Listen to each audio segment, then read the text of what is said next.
Minister Pitt, Minister for Resources and Water, thanks for joining us on the Flow Network. Mate, great to be with you, great to be with your listeners. Now, the Kimber site, it's been sort of well known for some time that this was likely to be the site. What's this next step that you've taken regarding where the waste storage facility will be?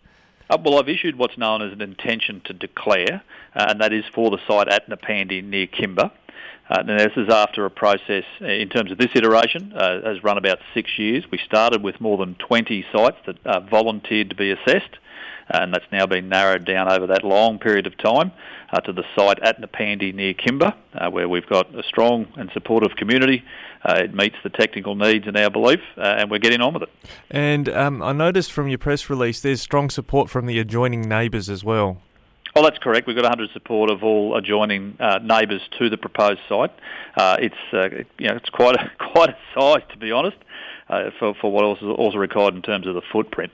But once again, I thank the people of the Kimber community, and in particular Rowan Ramsey, the member for Grey. I mean, Rowan has been with his community all the way through this process, as I've said, for some 6 years.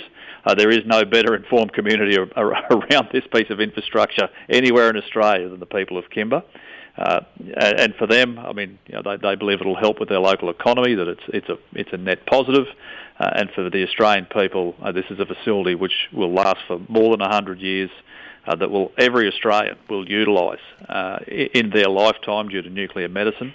And this is very much a positive thing after some 4 decades of trying. Yeah, and just on that, on the fact Australians will utilise it, as you say, the waste and the nature of what's being stored there, what's the majority of that waste? Where did it come from? Over 80% is produced as part of nuclear medicine. So nuclear medicine technology is used, for example, in PET scans, in the detection of cancer, in the treatment of cancer. And the most recent advice that I've got through the department is that every Australian will utilise nuclear medicine at some point in their lifetime into the future. So it's incredibly important that not only can Australians access that life-saving health technology, but we deal with the waste that is produced, which is low-level radioactive waste associated with gloves and gowns and needles and those types of items, and that we have a facility which is purpose-built and purpose-designed, and that's what we intend to do. And last I checked, that stuff was being stored around metropolitan areas and all around where people currently live. Currently the majority is at Lucas Heights, where Australia's one nuclear reactor resides in Sydney. It's been there for a very long period of time, but it is coming to capacity, so we do need to have another facility in place.